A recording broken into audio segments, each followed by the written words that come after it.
नानी उम्मा की कहानियाँ।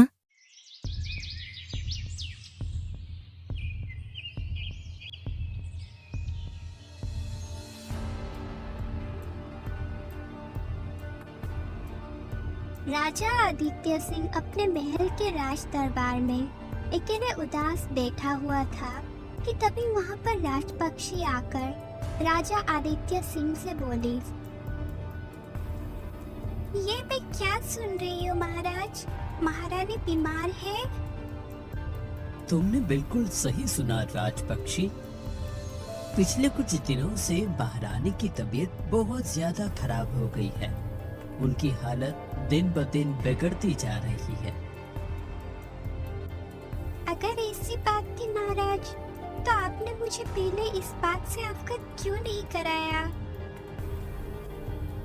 राजपक्षी, मैंने सोचा था कि रानी सुखमणि को कोई मामूली सी बीमारी होगी, इसलिए मैंने उन्हें बताना उचित नहीं समझा।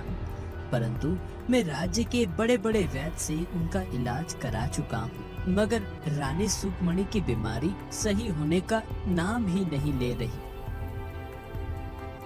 जब बीमारी में जड़ी बूटियां काम करना बंद कर देती है, तो फिर प्रार्थना ही काम आती है। मैं कुछ समझा नहीं राजपक्षी। महाराज, मैं एक हिरन को जानती हूँ जो दिखने में नीले रंग का है। कहते हैं जो भी बीमार व्यक्ति या औरत उस साधु के पास जाते हैं तो स्वस्थ होकर ही आते हैं। उसके पास बीमारी को समझने की अद्भुत शक्ति है। तो फिर क्यों ना उस हिरण को तुरंत यहाँ पर लाया जाए। महाराज, वो हिरन संसार की मोह माया से दूर रहना पसंद करता है, इसीलिए वो जंगल के एक गुफा में रहता है। अगर आपकी आज्ञा हो तो मैं आपको उस गुफा तक पहुंचा सकती हूँ। राजा आदित्य सिंह बेसब्री से उस हिरन से मिलने के लिए इंतजार करने लगा।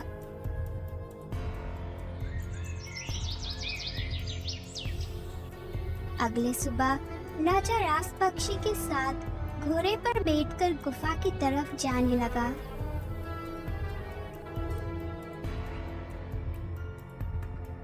महाराज, यही है वो नीले हिरन। राजा आदित्य ने नीले हिरन को सारी बातें बता दी। राजा की बात सुनकर हिरन ने कहा, महाराज, आपकी पत्नी को विचित्र बीमारी है जो जड़ी बूटी से ठीक नहीं होगी, बल्कि एक उपाय है जिससे महारानी सही होगी। तो फिर जल्दी से मुझे उपाय बताइए हिरण महाराज। महाराज, आपकी पत्नी को कोई बीमारी नहीं है, बल्कि इनके ग्रह गड़बड़ाए हुए हैं और इनके ग्रहों को सही करने के लिए आपको दूसरा विवाह करना होगा। दूसरे विवाह के पश्चात जो आपको संतान होगी, महारानी को उस संतान को अपने संतान की तरह 2 वर्षों तक पालन करना होगा। तभी उनके ग्रह सही हो सकते हैं और ये स्वस्थ हो सकती हैं। ये सुनकर राजा आदित्य बुरी तरह से चौंकते हुए बोला, महाराज, ये आप कैसी बात कर रहे हैं। मेरा पुत्र राजकुमार कर्ण जवान हो चुका है। कुछ ही समय में वो इस राज्य का राजा बन जाएगा और इस आयु में आप मुझे दूसरा विवाह करने की कह रहे हैं। महाराज, राजा तो 2-2, 3-3 विवाह करते हैं और आप तो अपनी पत्नी के ग्रह सही करने के लिए विवाह कर रही हैं। समय की यही मांग है महाराज। इस कार्य को आपको जल्दी करना होगा। और हाँ, ध्यान रखना, विवाह आपको किसी गरीब कन्या से ही करना होगा। नीले हिरन के मुंह से ये बात सुनकर राजा आदित्य चिंतित अवस्था में अपने महल में आ गया।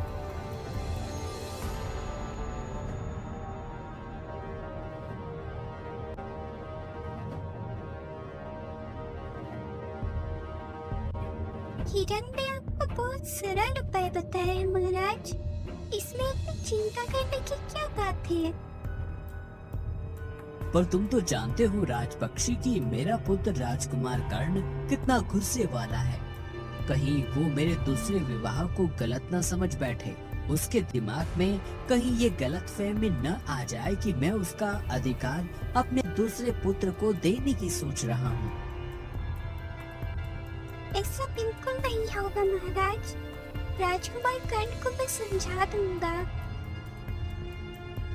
वो सब तो ठीक है राजपक्षी, लेकिन आखिर मैं दूसरा विवाह करूँ तो किससे करूँ?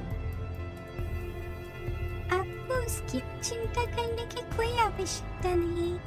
नीले हिरन ने बताया है कि आपको किसी गरीब कन्या से विवाह करना होगा, और मैं एक ऐसे गरीब कन्या को जानती हूँ जो राज्य से दूर एक झोपड़ी में रहती है। उसका नाम इंदुमती है। उस बेचारी के पास बरसात से बचने के लिए भी कोई छत भी नहीं है। तो ठीक है, हम स्वयं वहाँ पर जाएंगे और उससे बात करेंगे।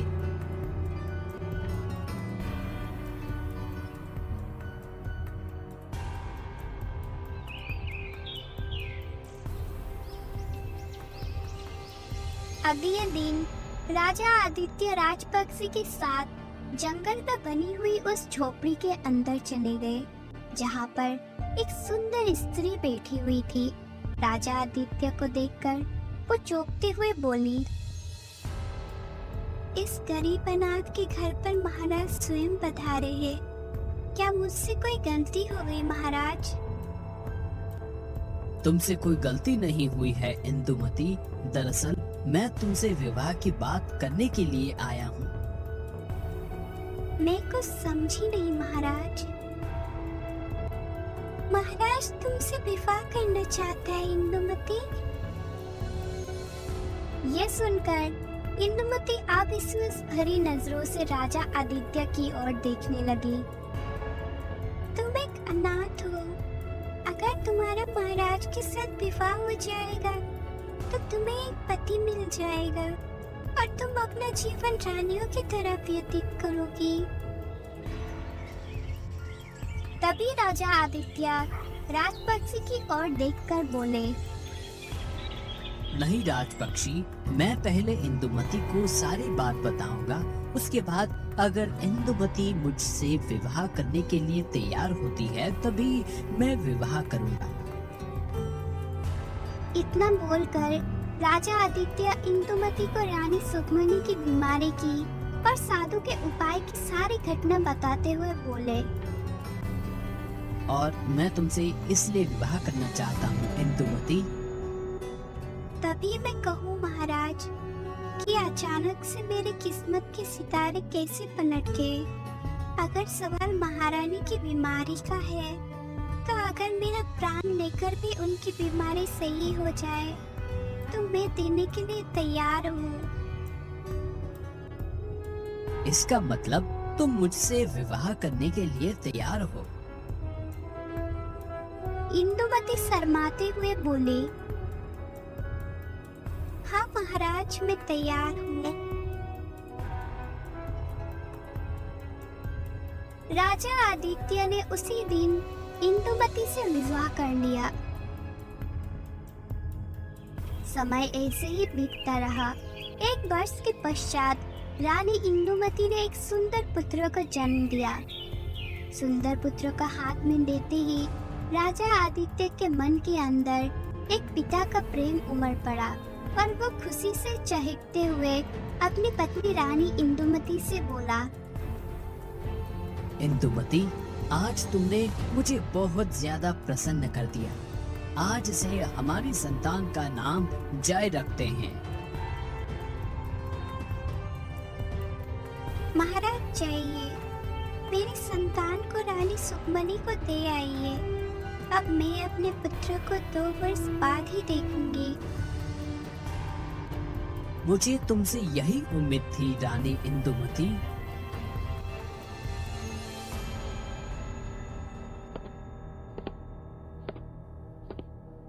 राजा आदित्य अपने पुत्र को सुखमनी को दे आया। और उस दिन से जय की परवरिश रानी सुकमनी अपने पुत्र की तरह करने लगी। और ऐसे ही 2 वर्ष बीत गए। 2 वर्ष बीतने के पश्चात रानी सुकमनी अपने पति राजा आदित्य से बोली, अब मैं अपने आप को बिल्कुल सही महसूस कर रही हूँ। मुझे ऐसा लगता है जैसे कि मैं स्वस्थ हो गई हूँ। मैं अपने शरीर में ताकत भी महसूस कर रही हूँ। इसका मतलब नीले हिरण के उपाय से तुम स्वस्थ हो गई हो महारानी।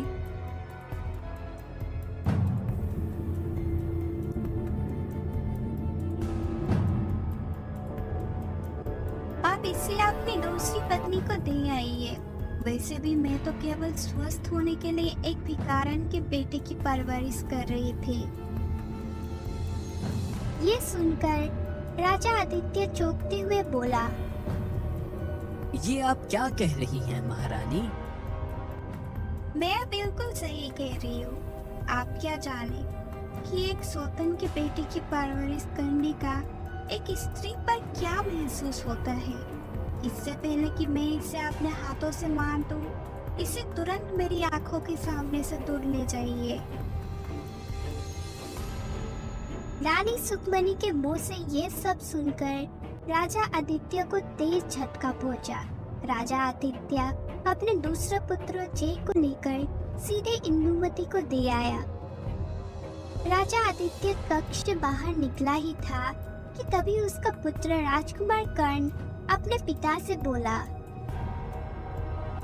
पिताजी, आपने मुझसे कहा था कि जब माँ बिल्कुल स्वस्थ हो जाएगी तब आप मुझे इस राज्य का राजा घोषित कर देंगे। अब माँ स्वस्थ हो चुकी है, तो समय आ गया है कि आप मुझे राजा घोषित कर दीजिए। हाँ पुत्र, मुझे याद है आज तुम्हारी माँ पूरी तरीके से स्वस्थ हो उठी है। मेरे द्वारा किए गए वादे के मुताबिक मैं आज के आज ही तुम्हें राजा घोषित करूंगा। राजा आदित्य ने उसी समय अपने पुत्र को राज्य का महाराज घोषित कर दिया। मगर ऐसे करते ही अगले दिन राजा आदित्य पूरी तरह से बीमार पड़ गया। काफी इलाज के बाद भी राजा आदित्य की बीमारी सही नहीं हुई।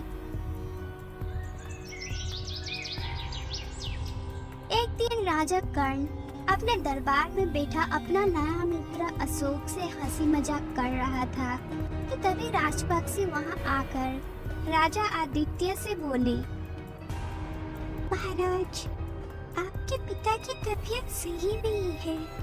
उन्होंने आपको याद किया है।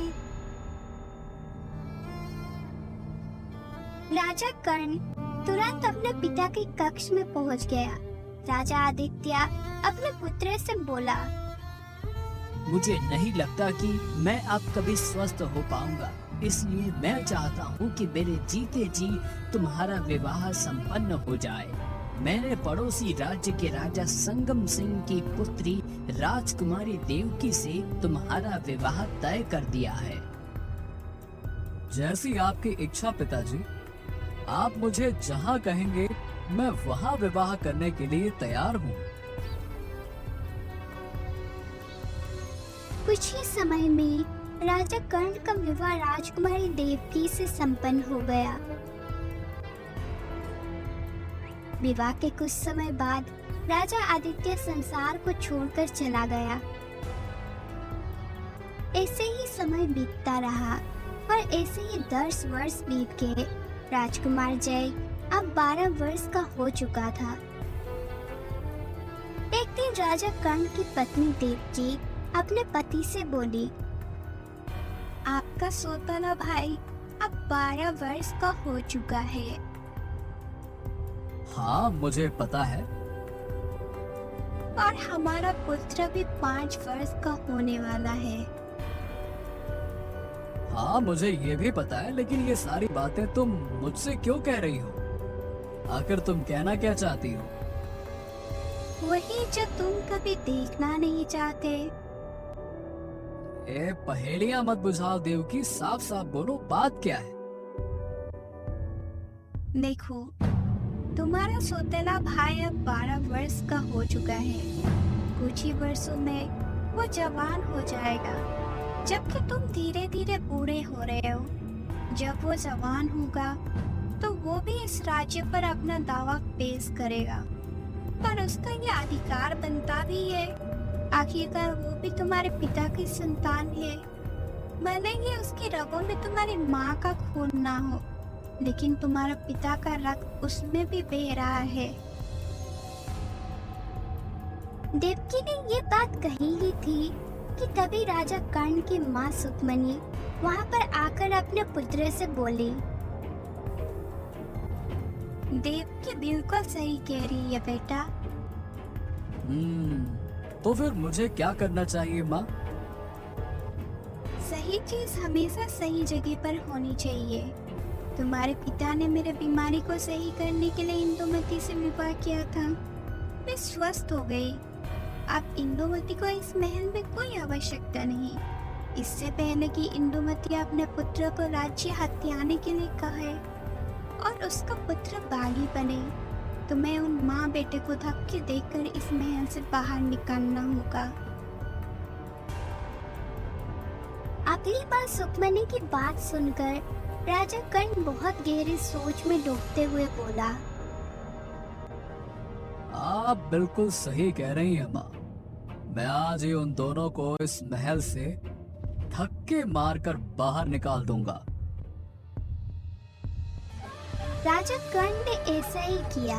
अपनी सौतेली माँ इंदुमती और अपने सौतेले भाई जय को धक्का देकर महल से बाहर फेंक दिया। इंदुमती अपने सौतेले पुत्र राजा कर्ण से बोली, ऐसा अन्याय मत कीजिए महाराज। मैं अपने पुत्र को लेकर कहाँ भटकूंगी? वैसे भी मेरा पुत्र कुछ दिनों से बहुत बीमार है। तुम कहीं भी भटको, परंतु एक बात याद रखना, अगर तुम दोनों इस राज्य में नजर आए तो मैं उसी समय तुम दोनों की हत्या करवा दूंगा, और ये मेरा आदेश है। तभी वहाँ पर राजपक्षी आ गई और राजा कर्ण से बोली, ऐसा अन्याय मत कीजिए महाराज। ये आप क्या कर रहे हैं? राजपक्षी, अपनी हद में रहो। राजपक्षी, तुम जानते हो कि महाराज के फैसलों पर उंगली उठाने वालों को भी गद्दार कहा जाता है। इससे पहले कि मैं तुम्हें गद्दार घोषित करके इन माँ बेटों के साथ जंगल में दर दर भटकने के लिए मजबूर कर दूं, यहाँ से चले जाओ। राजपक्षी गुस्से से उड़ते हुए वहाँ से चली गई। बेचारी इंदुमती अपने 12 वर्षीय पुत्र जय को लेकर जंगलों की ओर चली गई। इंदुमती का पुत्र जय वैसे भी बीमार था। बहुत दूर चलने के बाद जय का गला प्यास से सूखने लगा। वो अपने माँ से बोला, माँ, मुझे बहुत तेज प्यास लगी है। चिंता मत करो मेरे बेटे, यहाँ आसपास तालाब जरूर होगा। मैं अभी तुम्हारे लिए पानी लेकर आती हूँ।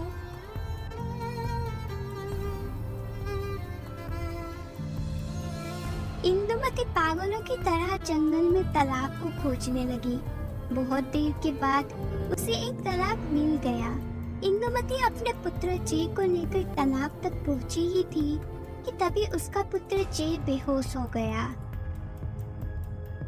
तुझे क्या हुआ बेटा? अपनी आंखें खोल, देख तालाब आ गया। अब तो तालाब से ढेर सारा पानी पी सकता है। सब कुछ सही हो जाएगा। अपनी आंखें खोल बेटा। परंतु जय ने अपनी आंखें नहीं खोली। इंदुमती समझ गई कि उसका पुत्र अब इस संसार में नहीं रहा, तो फूट फूट कर रोने लगी। तभी वहाँ नीले रंग की हिरन, जिसने राजा आदित्य की पत्नी का उपाय बताया था, वहाँ पानी पीने के लिए आया था। इंदुमती को रोते देखा तो वो बोला, जिसके भाग्य में जो लिखा होता है उसे वही मिलता है। हिरन को सारी घटना बताती हुई बोली, आखिर मुझे क्या मिला हिरन महाराज? मेरे पति भी मुझे छोड़कर चले गए, मेरा पुत्र भी छोड़कर चला गया, और तो और मुझे महल से भी धक्के देकर बाहर निकाल दिया गया। चिंता मत करो तुम, अपने पुत्र के शव को इसी तालाब के किनारे मिट्टी के नीचे दबा दो। जिन्होंने तुम्हारे साथ घोर अन्याय किया है उन्हें उनके पापों की सजा अवश्य मिलेगी, और जिसने उनकी बातों में आकर पाप किया है वो अपने पाप जीवन भर याद करता रहेगा। इंदुमती रोते हुए अपने बेटे को तालाब के किनारे मिट्टी के नीचे दबा दिया। इस तालाब के उस पार ही एक गुफा है, अगर तुम चाहो तो तुम मेरे साथ रह सकती हो। वैसे भी अब मेरा इस संसार से मोह भंग हो चुका है हिरन महाराज। मैं अब एकांत में ही अपना सारा जीवन व्यतीत करना चाहती हूँ।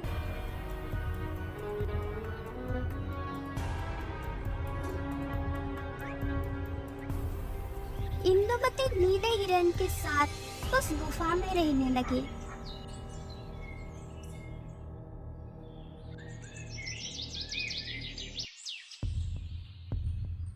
एक दिन इंदुमती की नजर तालाब के किनारे पड़ी, जहाँ पर एक सुंदर वृक्ष उगा हुआ था और जिस पर एक ही फल लटक रहा था।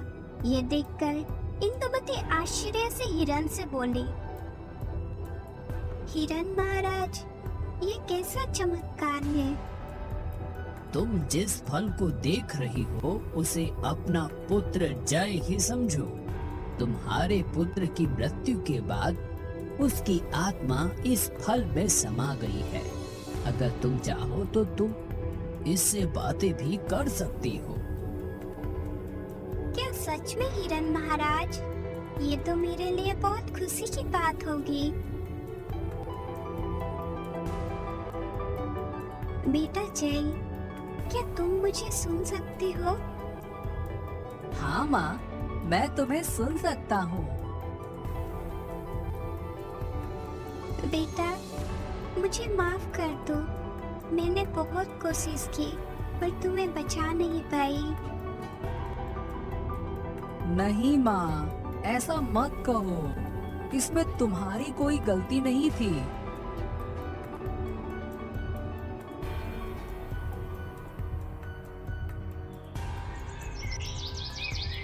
समय ऐसे ही बीतता रहा। एक दिन अचानक राजा कर्ण की पत्नी, उसकी माँ और उसका पुत्र बुरी तरह से बीमार पड़ गया। राजा कर्ण ने राज्य के सभी बड़े बड़े वैद्य को बुलाया, मगर सभी ने अपना हाथ खड़ा कर दिया। राजा कर्ण बुरी तरह से चिंतित हो उठा। अचानक उसे राजपक्षी की याद आ गई और वो एक सैनिक से बोला, तुरंत राजपक्षी को यहाँ पर बुला कर ले आओ। कुछ समय बाद सैनिक राजपक्षी को वहाँ पर ले आया। राजपक्षी राजा कर्ण की ओर देखकर बोली,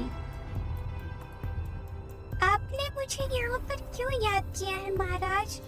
आपने तो मुझे महल से निष्कासित कर दिया था।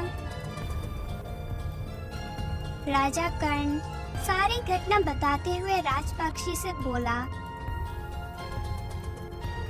जब माँ बीमार पड़ी थी तब तुमने मेरे पिता की मदद की थी, और आज मेरी माँ, मेरी पत्नी और मेरा पुत्र तीनों बुरी तरह से बीमार हैं।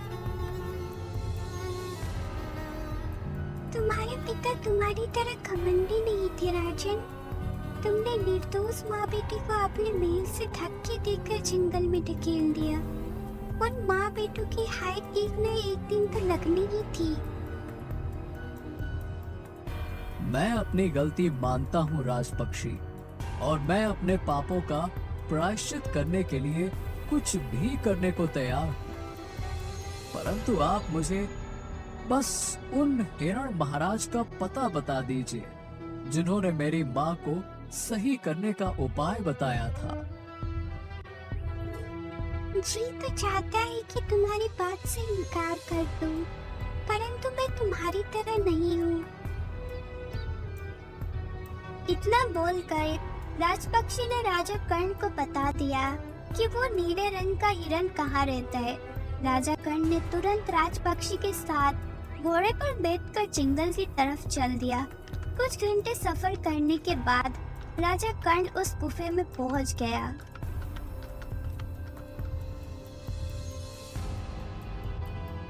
हिरण महाराज, जो करना है कीजिए, पर मेरे परिवार को घातक बीमारी से बचा लीजिए। राजकुमार कर्ण ने हिरण को सारी बातें बता दी। सारी बातें सुनने के बाद हिरण बोला, महाराज, इस संसार में केवल एक पेड़ है जिस पर केवल एक ही फल उगा है और एक ही फल उगेगा। उस फल को खाने से ही आपकी माँ, आपकी पत्नी और आपका पुत्र सही हो सकता है, परंतु वो फल आपको किसी एक को ही खिलाना होगा। ये सुनकर राजकुमार कर्ण चौंकते हुए बोला, आप कहना क्या चाहते हैं हिरण महाराज? सीधी सी बात है, आप तीनों में से किसी एक को ही स्वस्थ कर सकते हैं, बाकी 2 लोगों को अपनी जान गंवानी पड़ेगी। और हाँ महाराज, उस फल को केवल आपको ही तोड़ना होगा और फल तोड़ने से पहले उस पेड़ की मालकिन से आपको आज्ञा लेनी आवश्यक है। अगर आप बगैर उसकी आज्ञा के वो फल तोड़ेंगे तो वो फल आपके किसी भी काम का नहीं होगा।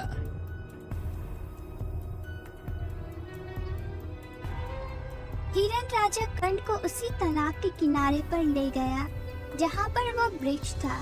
उस वृक्ष के नीचे अपनी सौतेली माँ रानी इंदुमती को देखकर राजा कर्ण बुरी तरह से चौंकते हुए बोला,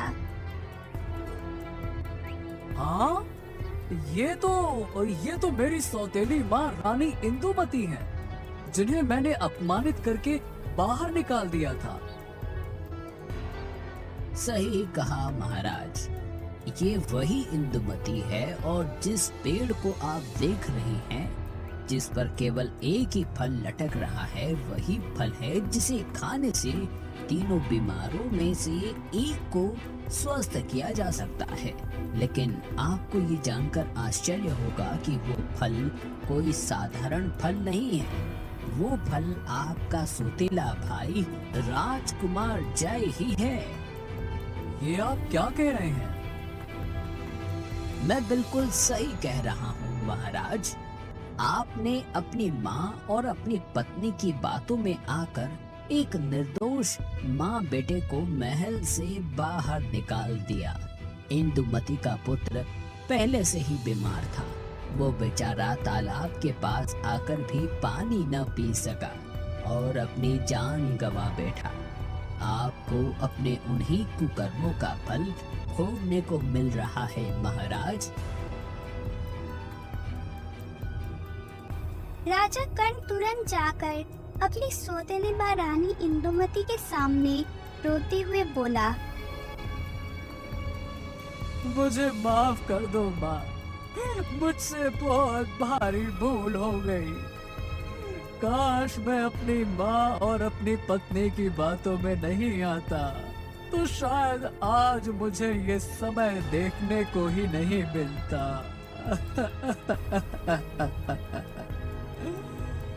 ये क्या हो गया? इतना बोलकर राजा कर्ण सारी घटना बताते हुए अपनी सौतेली माँ इंदुमती से बोला, मुझे इस फल को तोड़ने की स्वीकृति दे दो माँ। इस फल को खाने से ही मेरे परिवार में किसी एक को जीवन दान मिल सकता है।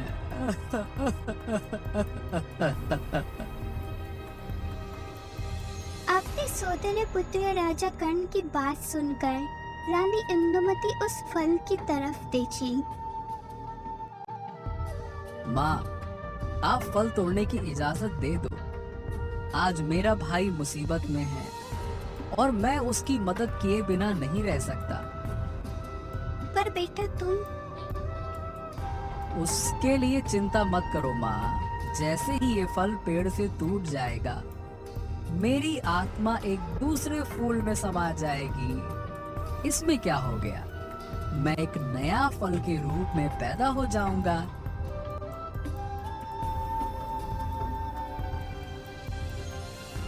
राजा कर्ण, कुछ समय पहले तुम्हारे पिता भी मेरे पास आए थे और मैंने उन्हें खाली हाथ नहीं लौटाया था, क्योंकि मेरे अंदर इंसानियत जिंदा थी। आज तुम आए हो तो विश्वास करो, मैं तुम्हें भी खाली हाथ नहीं लौटाऊंगी। अगर इस फल को खाने से किसी एक का जीवन दान मिल सकता है तो तुम इसे तोड़कर ले जा सकते हो।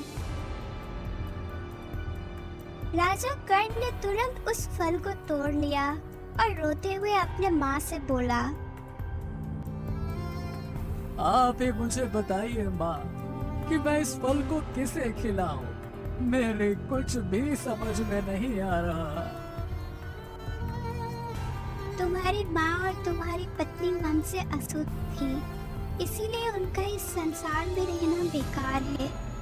परंतु तुम्हारा पुत्र अभी केवल 5 वर्ष का है। वो बेचारा तो अभी जानता भी नहीं कि अच्छाई और बुराई क्या होता है। तुम्हें अपने पुत्र को बचाना चाहिए और जब वो बड़ा हो जाए तो उसे इंसानियत का बाग बढ़ाना और उसे एक अच्छा इंसान बनाना, ठीक अपने पिता की तरह।